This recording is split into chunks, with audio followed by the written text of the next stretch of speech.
Okay, so hello sa lahat. So for this discussion, we will be dealing with method of integration involving or using trigonometric U substitution. Okay? So kapag ganito yung itsura ng ating mga given, I think medyo hindi naman siya bago sa atin. No? Na commonly ginagamit natin for this one is involve tayo ng integral of trigo functions or ng inverse trigo functions, even inverse hyperbolic or integral of inverse hyperbolic functions. No? So, ganito yung mga kamukha. So, for this one, ang gagamitin nating way to solve for the integral ay hindi po pwede yung mga ginagawa natin before na general formula na yung 1, 2, 3, yung constant multiple, yung ating addition, subtraction, and then yung power rule. No? So, ang gagamitin natin dito is yung na-mention ko na U substitution. Okay? So, let's have number 1. So, for number 1, let us solve for the integral of x dx over square root of 4 minus x squared. Okay? So, before we proceed sa pagsasolve nitong anim na to, kailangan nyo lang tandaan itong tatlong formulas. Okay? So, we have a squared minus u squared. Equivalent nito sa u, or kapag may nakita kayo ganitong pattern, ito yung formula na gagamitin. So, you will have u is equivalent to a sine theta. On the other hand, if you have u squared plus a squared, you can have u is equal to a tangent theta. Okay? Since ito ay addition, pwede yung maging a squared plus u squared, walang kaso. Okay? So, commutative tayo ng addition, ha? And then we have u squared minus a squared. Paano naman kapag ganito yung ating nakita na format? What we can have is u is equivalent to a second theta. Okay? So, itong na lang yung ating pagpipilian for the U substitution. So, for number 1, as we can see, titignan natin yung part na pwede natin itong makita. Itong tatlo na ito. Okay? And that part, obviously, is ito nasa denominator. We have here yung 4 minus x squared na nasa loob ng isang radical or na square root. Okay? So, what we can do here or what we can observe, etong 4 natin is constant, which is, alam natin, ginagamit natin solution natin, di ba, is kapag constant, we use the symbol or the letter A. Then kapag function or variable, usually, ginagamit natin ng U, ang nakatapat na ay yung X natin. Okay? So in this case, ang pinakakamukha ng 4 minus X squared is yung A squared minus U squared. Okay? So based on this one, ang pinakamukha niya is eto. Okay? So, ang pwede natin gamitin mamaya is etong formula number 1. Okay? So, paano gagawin natin? For us to utilize this, kailangan natin ang bali ng U saka ng bali ng A. So, ano bang bali ng U? Kung titignan natin, this represents A squared and this one represents U squared. Kung ang U squared natin ay X squared, then ano kaya ang bali ng U? So, to solve for U, just take the square of or the square root of both sides. No. So, cancel, cancel, cancel. So, therefore, U is equivalent to X.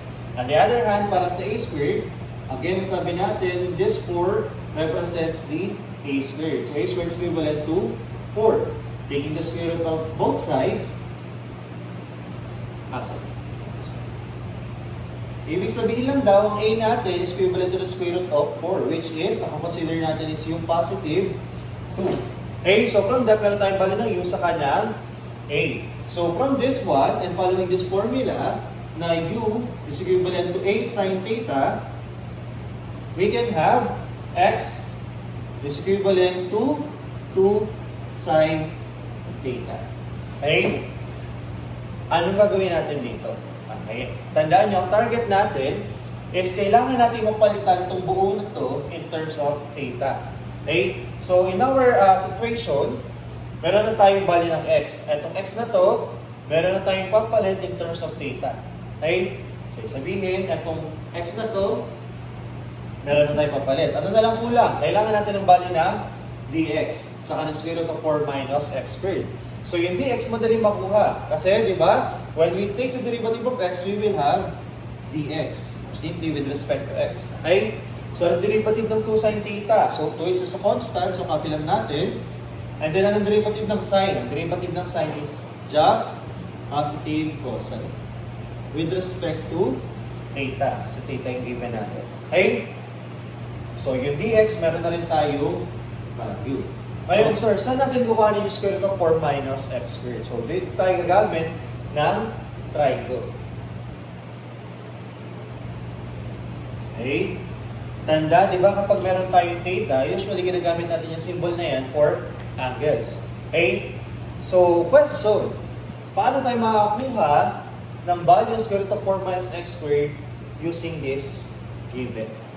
Okay? So, as mentioned kanina, itong theta na to, yung theta na yan, ginagamit natin to represent angle. So, why not we get some value or we form our triangle or triangle natin using our given. Okay? Paano gagawin natin?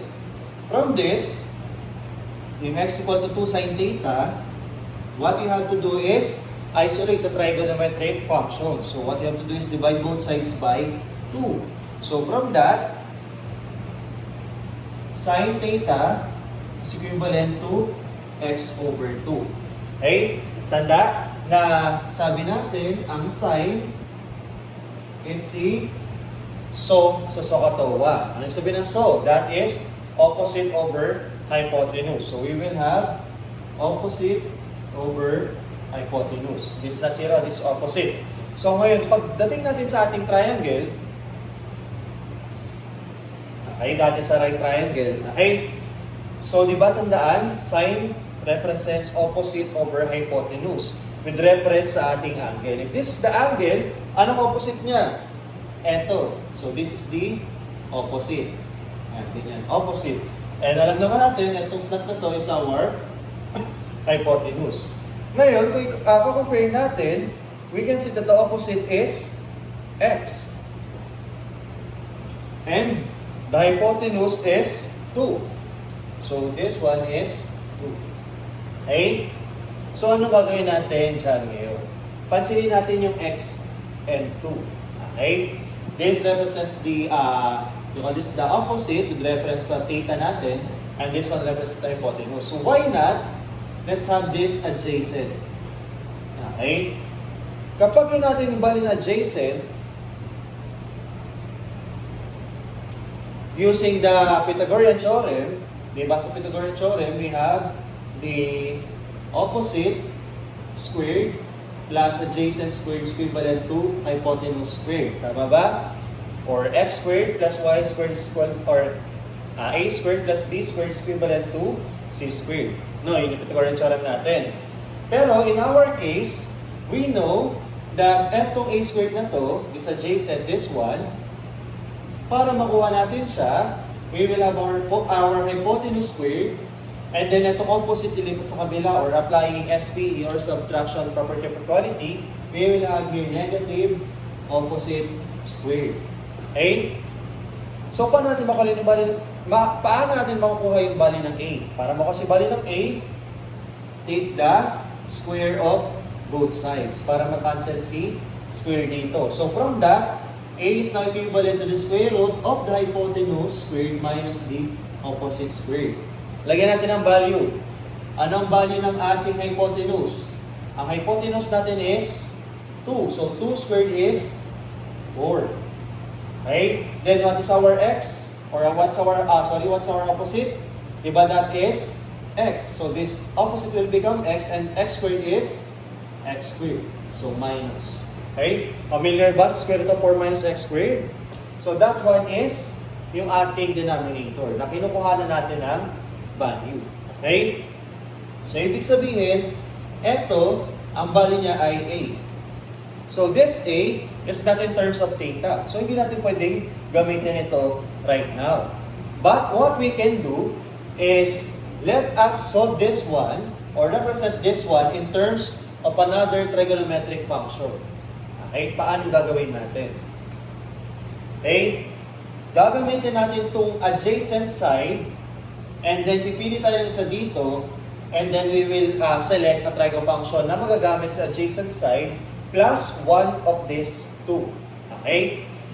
Para hindi tayo mahirapan or hindi kayo mahirapan sa pagpili, tandaan nyo yung magkakapartner. We have sine and cosine, tangent second, and then cotangent and cosecond. In our case, ang given natin is sine. So, ang pinakamalapit sa kanya na maaari natin gamitin is cosine. Tama? Or we can also have tangent, pero pinakamalapit cosine. So, what we have to do is, considering cosine and considering this angle, we can have cosine of theta is equivalent to the adjacent over hypotenuse. Tama ba?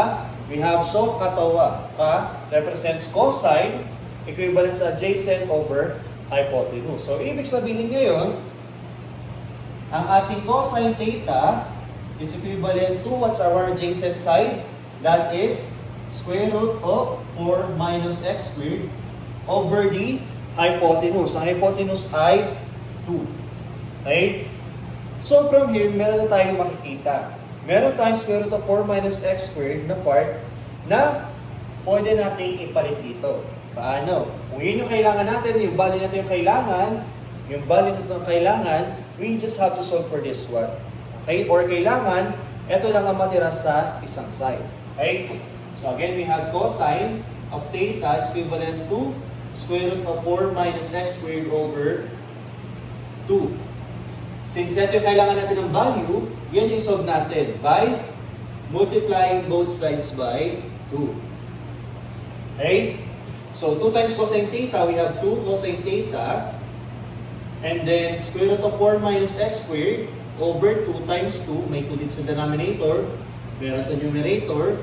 Then, cancel siya. No, cancel into 1. So you have square root of 4 minus x squared na lang nasa kabila. Or you can have the cross multiplication. Pag cross multiply, automatically ito mapupunta sa kabila. Kaya we have 2 cosine theta. Okay? So from that, we now have the value for square root of 4 minus x squared na natitira. So ano nang gagawin natin ngayon? Lahat ng value na yan, yung value ng x, which is this one, yung value ng dx, which is this one as well, and then yung value ng square root of 4 minus x squared, which is this one, ilalagay lang natin sa given natin. Okay? Going back sa given na x dx is equivalent to square root of 4 minus x squared, we will have, again, ang value ng x is 2 sine theta. Ang value ng dx is 2 cosine theta with respect to theta. And then square root of 4 minus x squared is this one, 2 cosine theta. Okay? So, pwede tayo mag-simplify by checking our given. We have here 2 sa taas, 2 sa baba, or this one, cancel. And then we have cosine sa taas, cosine sa baba, cancel. So, matitira na lang is integral of 2 sine theta with respect to theta. And alam naman natin, ito ay constant. Pwedeng ilabas. So, we'll have 2 integral of sine theta with respect to theta. Okay? Pwede na pong masolve. O pwede na po. Okay, what's the integral of sine? Ang integral ng sine is negative cosine. So, negative cosine theta plus c. Or we will have negative 2 cosine theta plus c. Sir, final answer na po ba ito? Hindi pa. Why? Ang given natin is in terms of x, ang nandito ay in terms of theta. So, ano gagawin natin? Papalitan natin ngayon ito ng value in terms of x. So, saan tayo ba kukuha ng value ng theta or ng cosine theta? Dito sa nasolve natin. Hanap tayo ng cosine theta. Ang cosine theta natin ay this one. Ito. Tama? Or this one. Yung sunod ko kanina. Okay, ang cosine theta natin daw is equivalent to square root of 4 minus x squared over 2. Or pwede nyo rin makita kung napansin natin, we have here negative 2 cosine theta. We have here 2 cosine theta. Based on our solution kanina, tignan nyo to. We have here an exact value for 2 cosine theta. So, ibig sabihin, itong ating 2 cosine theta, magiging lang square root of 4 minus x squared. So, we will have negative square root of 4 minus x squared plus c. So, this is the final answer. Okay? Kung ang ginawa nyo itong cosine theta lang ang pinalitan using this one, don't worry. It will arrive with the same answer. Kasi maka-cancel yung 2 sa baba at itong 2 sa unahan. Okay? So again, if you have question, mag-message na ito. Okay? So that is for number 1. Let's have number 2.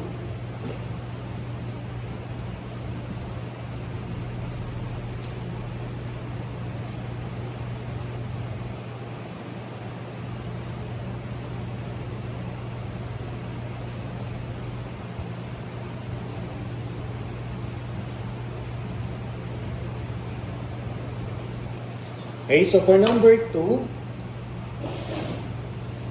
we have integral of x squared with respect to x over square root of 4 minus x squared. So for number 2, as we can see, magkamukha lang sila. Pinagkaiba lang, ito ay x, ito ay x squared. So you can expect na same process or magkamukha yung dadaanan natin.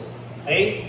So again, this one, as we can see, kung meron tayo dito 4 minus x squared, ang pinakakamukha niya is a squared minus u squared. Equal sa format, constant, and then function. May function in terms of a variable. Okay? So we will have here, based on this one, again, 4 natin represents a squared. So from that, we can conclude that a is equivalent to 2. Okay? And then from this one, we have x squared. X squared is equivalent to u squared. So taking the square of u, we will have the value of x. Okay? So kung medyo nalito sa part na to, pwede nyo balikan nyo sa number 1 to solve for the value of a and u. Okay? Basta this one represents a squared, this one represents u squared. Okay? Okay, so from that, balikan natin yung ating tatlong formula kanina na a squared minus u squared. This one daw is equivalent to u, is equivalent to a sine theta. Okay? And from this, we can have, ang u natin ay x. Ang a natin ay 2. So we have 2 sine theta. Katulad lang nung kanina. Okay, so paano naman ang gagawin natin ngayon? Again, kailangan natin ng value ng x squared. Kailangan natin ng value ng dx. Kailangan natin ng value ng square root of 4 minus x squared. So lahat yan, iisa-isahin natin. So mag-start muna tayo ay x squared. So to get the value of x squared, just square the both sides or square both sides. So paano yun? We will have x squared equivalent to 2 sine theta squared. Okay, pinapakita natin baka kasi magkamali tayo ng gagawin. Okay? So this x squared is just x squared. Pero pagdating sa kabila, tandaan, etong square na to is naka-raise dito sa 2 saka sa sine. So we will have here 2 squared is 4 and then sine square theta or sine of theta square. Okay? So from that, meron na tayong value ng x squared. Meron na tayong value. And syempre, para makuha yung value ng dx, ay di-solve lang natin yung derivative neto x is equivalent to 2 sine theta. Its derivative katulad kanina is just 2 cosine of theta with respect to theta. Okay? So next, meron na tayong dx. And katulad kanina, kukuhanin lang muli natin ito. Okay? So this one will just be a review. Kung ano ginawa natin kanina. So sabi natin, gagawa tayo ng triangle, ng isang right triangle to be precise. Okay? And then, yung angle na binabanggit dito, let's use that as our reference angle. Kung ito ay sine, okay, again, meron tayo dito, di ba? X is equivalent daw kay 2 sine theta. Okay? From that, sulat ko dito. We can have sine theta is equivalent to x over 2. Tama po? Kasi dividing both sides by 2, we'll have x over 2 para mawala yung 2 dito at matira na lang si sine theta. Okay? So, kung ito yung ating angle na pinag-uusapan, sine, again, that is opposite over hypotenuse. So, we have so for the SOHCAHTOA. So, if this the angle, ang opposite niya ay ito, so this is our x, and the hypotenuse is 2. Katulad pa rin kanina. At katulad din kanina, para makuha natin yung value dito, we just have to follow Pythagorean theorem. Yung Pythagorean theorem natin na a squared plus b squared is equivalent to c squared. Where a and b represents sides and c represents the hypotenuse. So a can be the opposite or adjacent, b can be the opposite or adjacent. Walang kaso. Kasi nga again, addition is commutative. Okay? So what we have to do, let's say a ulit yung ating side na adjacent. So we'll have a squared is equivalent to c squared minus d squared. Para makuha natin yung value na ito, let's say this again is a. So the value of a is again square root of c squared minus d squared. Eh ano ba yung value ng sin natin? Ang sin natin, the hypotenuse is 2. So 2 squared is 4.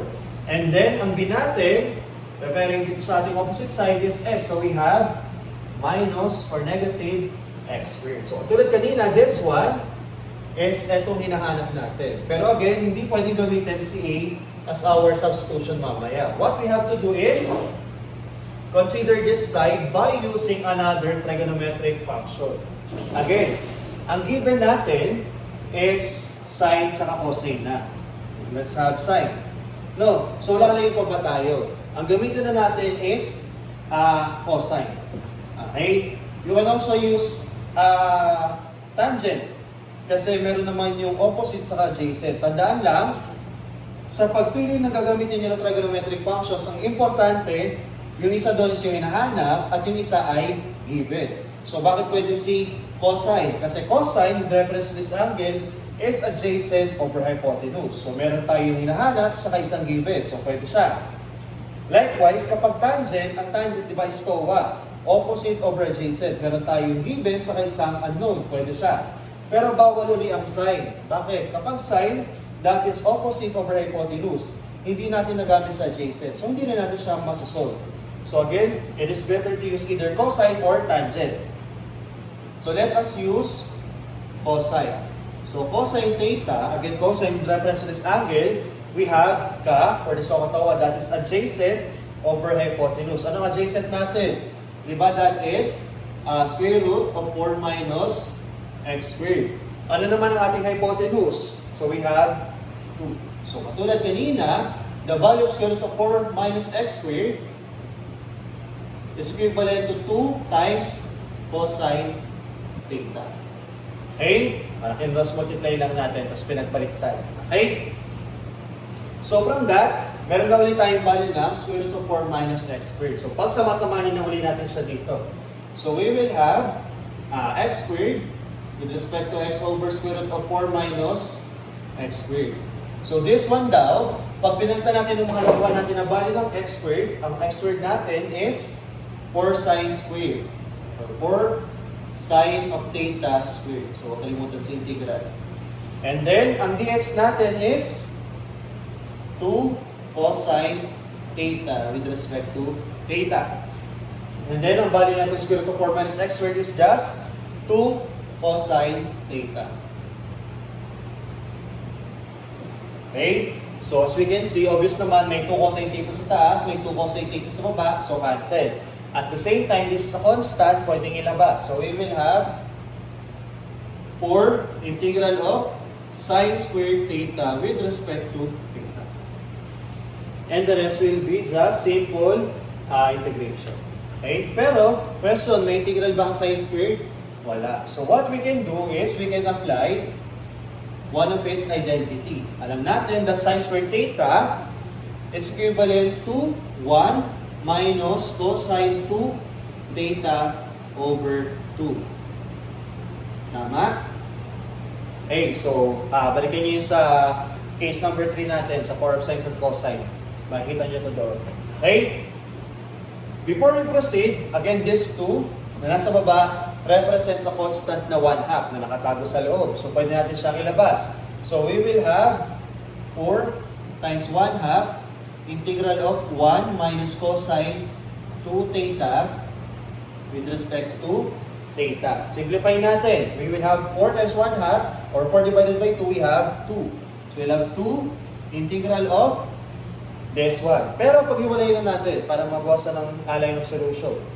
Pag pinag-iwalay natin to, they are both with respect to theta. So 1 times d theta or with respect to theta, we have d theta. On the other hand, this one will become negative. Kasi negative times 2, we have negative 2 integral of cosine 2 theta with respect to theta. Again, bakit may 2 dito? Kaya negative lang to.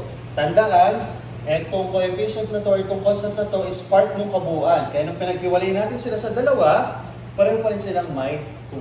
Okay? Ito nga lang ay negative kasi negative yung pinagkuhan. Okay? So, burahin ko lang yun sa taas para may pagsulatan pa tayo.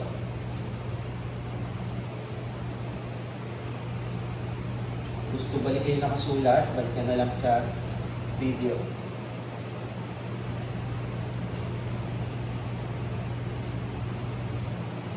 So now we just have to solve for this one. Okay, and this one.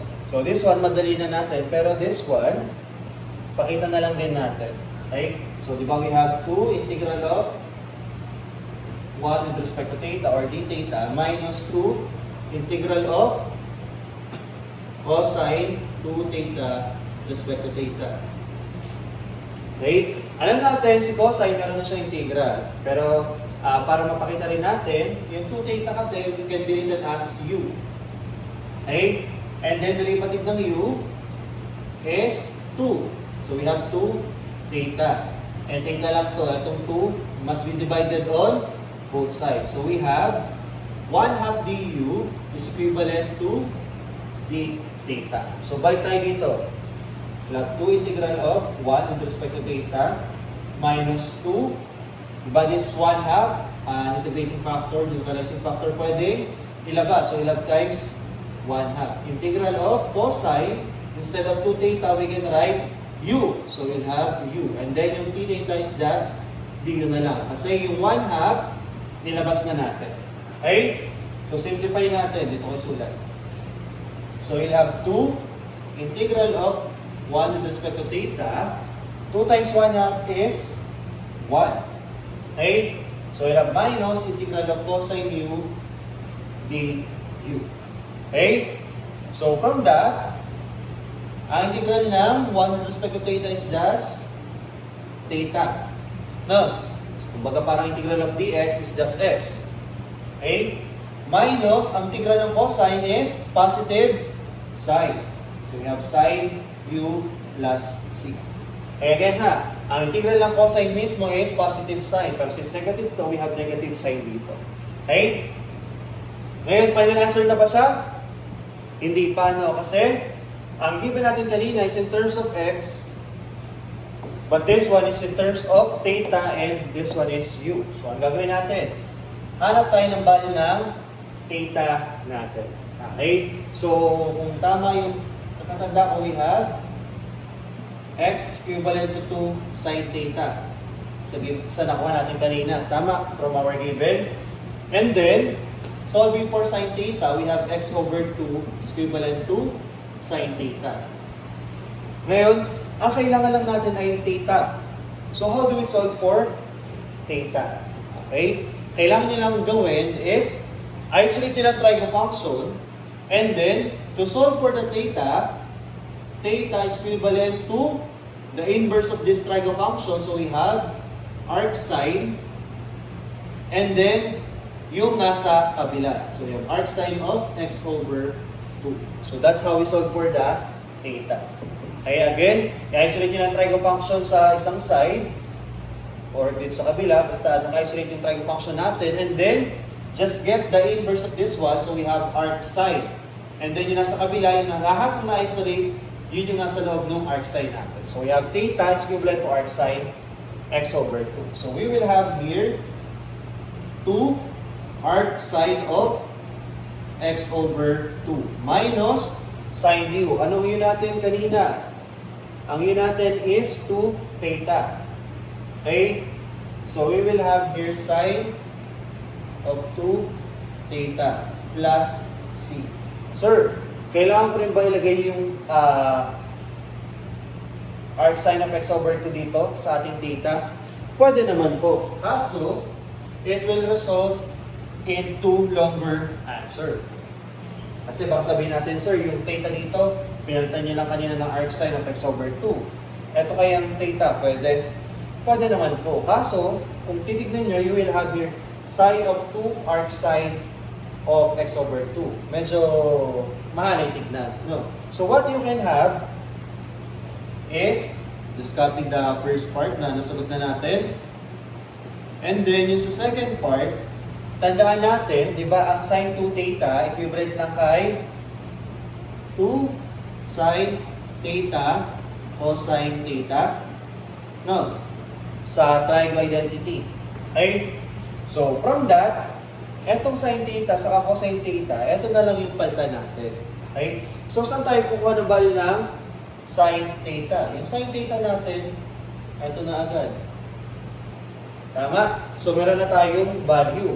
Paano nakuhanin yung cosine theta? Kung tama yung pagkakatanda natin, di ba yung cosine theta, based on our triangle, we solve it to be square root of 4 minus x squared over 2 kanina. So, lahat ng yan, lagay lang natin dito. So, we will have 2 arc sine of x over 2 minus 2. Again, ang sine theta is just equivalent to x over 2. Ang cosine theta is this one. So, we will have square root of 4 minus x squared over 2 plus c. So, may 2 sa taas, may 2 sa baba. Cancel. So, the final answer would be 2 arc sine of x over 2 minus x square root of 4 minus x squared over 2 plus c. So, this is the final answer. Okay? So, if you have question, lapit na lang po ulit for mag-chat. Okay? So, let us solve number 3.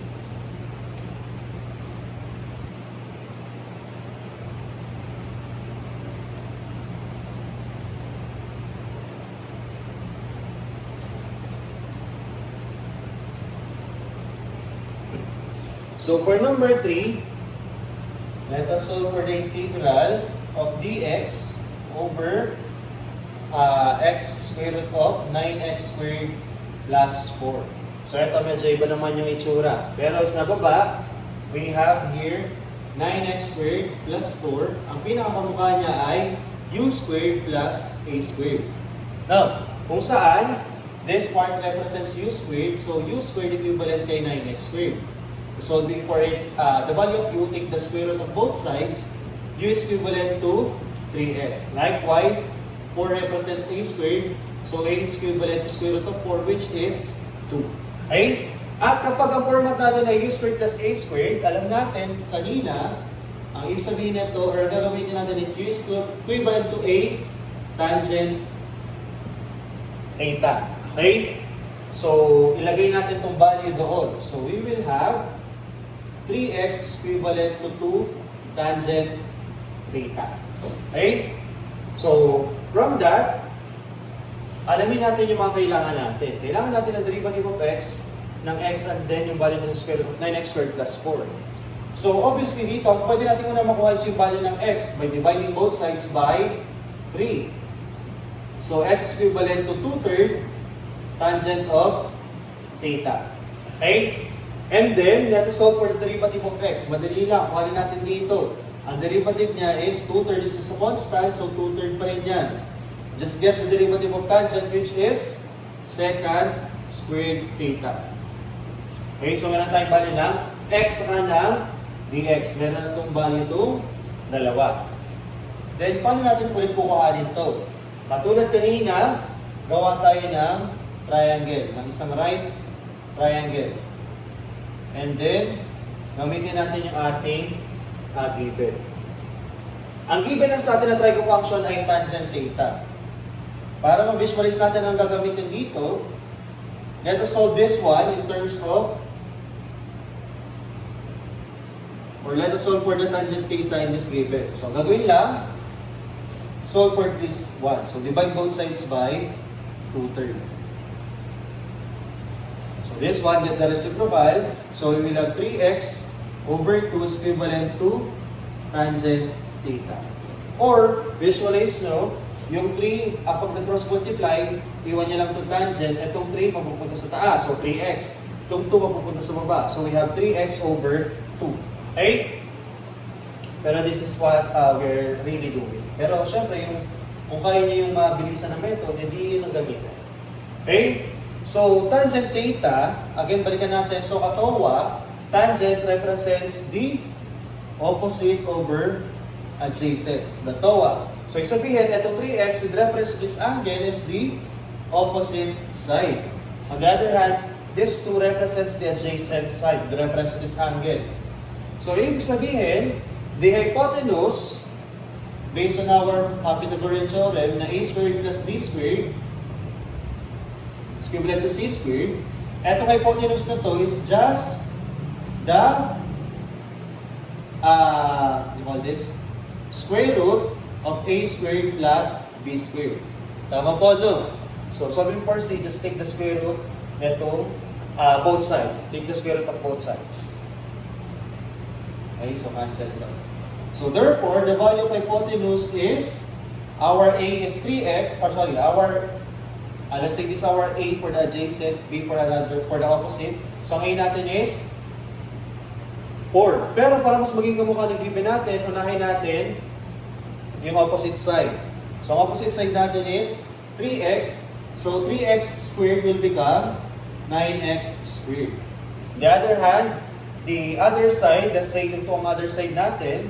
So, 2 squared will become 4. So, pansinin natin, this one is equivalent ulit doon sa hinahanap natin. Okay? So, syempre, again, hindi pwede gamitin ito as our substitution. So, what we have to do is consider another triangle function na magagamit natin itong hypotenuse side. So, again, ang pwede nyo gamitin is sine sa cosine. Bakit? Di ba tangent, in the first place, is binubuo ng sine at cosine. Pangalawa, if you use sine, you will use the opposite and then the hypotenuse. And then, kapag cosine, the adjacent and the hypotenuse. Pareho, magagamit yung isang given, pati yung isang unknown, na yung gusto natin magamit. Okay? So, for this one, let's try to use sine. Okay? So, if we want to have sine, or if we will use sine theta, so you have sine, opposite is 3x, and then hypotenuse is square root of 9x squared plus 4. Okay? Kapag yan nga lang ang ginamit nyo, you will have a problem later on. Bakit? If you can see this 3x, etong 3x na yan, pagdating sa dulo, sige, pakita natin para mas maging obvious. Diba? What we have to have is the value for square root of 9x squared. From this one, we will have square root of 9x squared plus 4 equivalent to 3x over sine theta. Okay? Ngayon, ang x natin is 2/3 tangent theta. Ang ating dx is 2/3 secant squared theta with respect to theta. Theta. Ngayon, kapag ito, inilagay natin, sorry. Tama. Kapag etong value ito ginamit natin, mapapalitan naman siya. However, meron pa rin tayong x. No, yung x na yan, magiging panggulo pa. Okay, pero pwede siyang masolve. Ang mangyari nga lang dito, you will have the value of dx, eto nasa taas, then nasa baba, yung ating value ng x, which is 2/3 tangent theta, and then ito, you will have 3 over sine theta, or 3x over sine theta. Pwede naman. Kaso nga lang, you will have additional step kung saan itong x, papalitan nyo pa ng value ng 2/3 tangent theta. Okay? Pwede naman. However, it will be time consuming.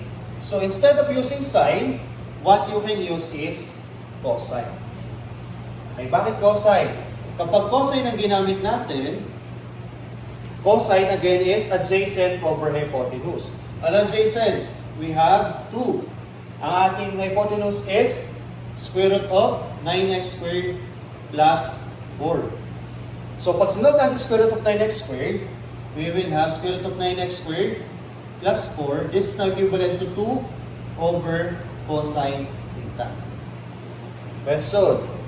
This one is just a constant. Mas madali i-manipulate. Pwedeng ilalabas lang natin sa ating integral. At di natin kailangan mag-substitute pa ng value ng x. So, mas madali siyang gamitin. Okay? Pero again, you can use sine and cosine. Okay? As long as magagamit mo yung sine na i-incorporate natin sa ating solution. Pero syempre, kung solve tayo, dito tayo sa way na mas mababawasan yung ating solution. Okay? Okay.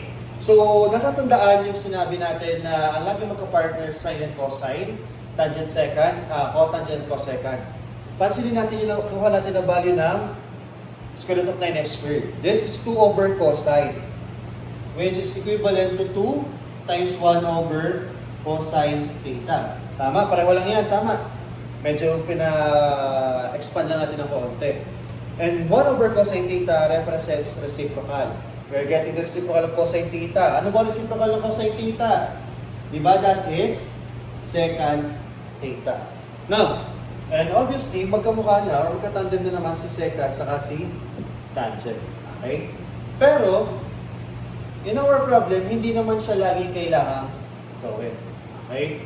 Kung masosolve nyo na cosine theta yung given, walang kaso. Pero kung kinakailangan ng secant, you have this option. Pero check natin, baka naman hindi na kailangan tong secant na to. Baka kayang cosine theta na. Okay? So, from that, punta tayo sa ating given. So, ito lang muna, side na itong burahin natin.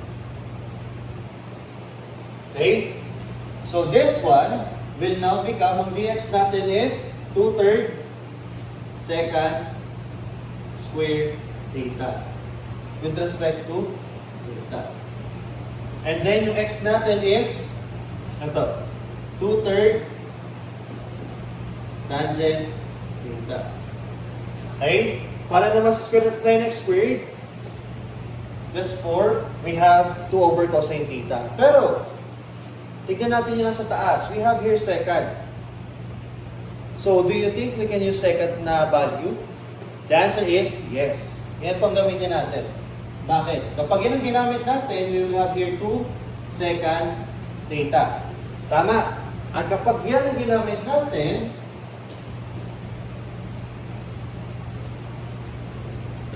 pag yan ang ginamit natin, mas obvious na meron kang secant squared sa taas, may secant theta sa baba, cancel yung squared, cancel yung secant sa baba. So, meron agad tayong na-eliminate. Okay, at the same time, may 2/3 sa taas, may 2/3 sa baba, cancel into 1. Okay? Ano pa pwedeng magawa natin? Masimplify. This 2 sa baba is again a constant. So, pwede siyang ilabas. So, we will have 1/2 integral of, ano natira? We have secant theta over tangent theta. Okay? Question, meron bang direct tayo magagawa dyan? Pwede ba tayong mag-let u? The answer is no. Kasi ang derivative ni tangent is secant squared. On the other hand, derivative ni secant is secant tangent, which is hindi lang tangent. So, anong gagawin natin? Try natin i-simplify. Ano ba ang secant? Ang secant ay 1 over cosine. Ano ang tangent? That is sine over cosine. Okay, simplify natin. Since naka-fraction sila, tapos naka-fraction pa yung numerator at denominator, let us simplify by copying the numerator, which is 1 over cosine theta, then multiplying sa reciprocal na itong denominator, which is cosine theta over sine theta. Okay? So, cancel C, cancel into 1 yung cosine theta. So, meron sa taas, meron sa baba. So, the answer will be, or would be 1/2 integral of 1 over sine theta. Question, may integral lang 1 over sine? Wala pong direct. Okay? So, try naman natin siya solve in another way. Ano po bang equivalent ng 1 over sine? Diba? 1 over sine, asking for the reciprocal of sine. Ano reciprocal ng sine? That is cosecant theta. Okay? Question, meron po bang integral ng cosecant? The answer is yes. Meron siyang integral, which is, ang integral, sulat ko lang po dito, ang integral ng cosecant is cosecant, I'm not mistaken, cosecant theta plus cotangent theta plus c. If I'm not mistaken. Okay? Ito po yung integral ni, sorry. That is negative ln of cosecant theta plus cotangent theta. Okay? We have negative ln sa unahan and then that part. Okay? Pero syempre, di ba sabi natin, katulad nung sa integral ng tangent, let us not rely on the shortcut formula. Check natin or kuhanin natin yung value na yan. So, paano natin siya gagamitin? Okay? So, paano natin mapapalabas si negative ln of cosecant plus cotangent theta. Okay? So, ang gagawin lang natin, this one, imamanipulate lang natin ng kaunti. Okay? So, instead of directly solving for the integral of cosecant, mag-multiply tayo ng value ng something dito na ang value ay 1. Okay? At gamitin niyo yung knowledge nyo na alam nyo na ito ang kanyang integral. Yan ang gagamitin natin for our ratio. We will have cosecant theta plus cotangent theta over cosecant theta plus cotangent theta. Okay, again, itong nakalagay sa numerator at denominator ay pareho at ito ay galing dito. Okay? Ngayon, kung ang numerator at denominator ay pareho, then this one can be written as 1. So, 1 times cosecant is still cosecant. So, walang nabago. Etong mahaba na to ay equivalent lang dito. Okay? So, check natin bakit natin ito ginawa. Pakita natin. So, let us distribute. Cosecant times cosecant, we have cosecant squared theta. Cosecant times cotangent, we have cosecant cotangent. Then yung sa baba is wala mababago. Kasi denominator pa rin naman siya. Okay? Ngayon, let u be equivalent to this denominator. Okay? Let u be equivalent to cosecant theta plus cotangent theta. Ang derivative ni cosecant is what? That is negative cosecant theta, cotangent theta. And then ang derivative ni cotangent is negative cosecant squared theta. All with respect to theta. Okay? Ngayon, sir, malayo naman po ito dito sa taas natin. Usually, di ba, sir, ginagawa natin, yung nasa baba, ang derivative niya yung nasa taas. Para mag-arrive tayo later at sa integral ng answer ay ln. However, hindi man siya obvious, pero kapag in-extract yung negative nila at nilagay ko sa labas, ang matitira dito is positive cosecant theta, cotangent theta. This one will also become positive. No. Ngayon, eto, kamukha na siya. Positive cosecant squared, and then positive cosecant cotangent, positive cosecant cotangent. Nilagay natin sa labas yung negative. So, therefore, negative du is equivalent to cosecant squared theta plus cosecant theta cotangent theta with respect to theta. Pinagpalit lang natin, no? Para mas maging kamukha nung numerator part natin. From that, balik tayo sa given natin. We will have 1/2. Again, ito nasa taas daw ay ito lang. So therefore, this one can be replaced with negative du. Pero alam natin, negative represents para negative 1, pwede natin siyang ilagay sa unahan. So 1/2 times negative, we will have negative 1/2. Okay? Or para pakita na natin sa solution. 1/2, again, yung nasa taas ay negative du. Okay? Then yung baba is just u. Itong buong to is just u. No? So simplifying, again, negative 1, ilabas. So you will have 1/2 times negative, you have negative 1/2 integral of du over u.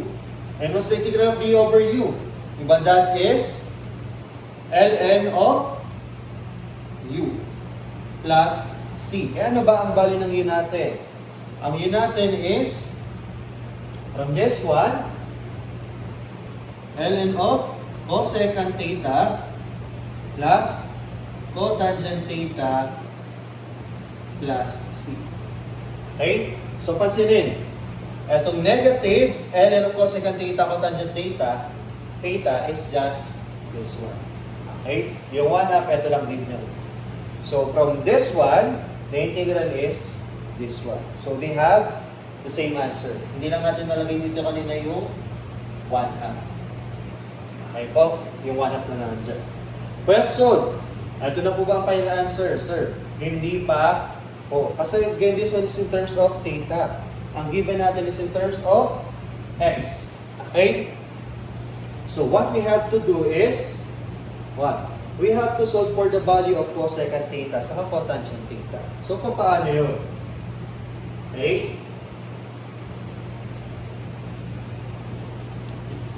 Tara lang natin yung final answer natin, ha? Babalik tayo dun sa ating triangle. Okay? From our triangle kanina, we know na given natin this tangent, so we have 3x and then 2, and then this one is square root of 9x squared plus 4. Okay, so I hope tama yan. So yan yung ating triangle kanina, no? So from that, kukuha tayo ng value ng cosecant theta. Pero, di ba, in this triangle, ang pinabagit ko kanina pa is sine, cosine, sa tangent. Yun lang yung nagagamit natin. Okay, so, sir, paano naman kukuha yung cosecant? Kung hindi kayo si cosecant, gamitin natin si reciprocal niya. Ano reciprocal yung cosecant? Diba that is sine. So, ang una natin kuhanin is yung value ng sine theta. From that, sine theta is equivalent to opposite, which is 3x, over hypotenuse. Ang hypotenuse ay square root of 9x squared plus 4. Okay? Pero sir, again, cosecant ay reciprocal ni sine, or si sine ay reciprocal ni cosecant. So how do we solve for cosecant? So cosecant theta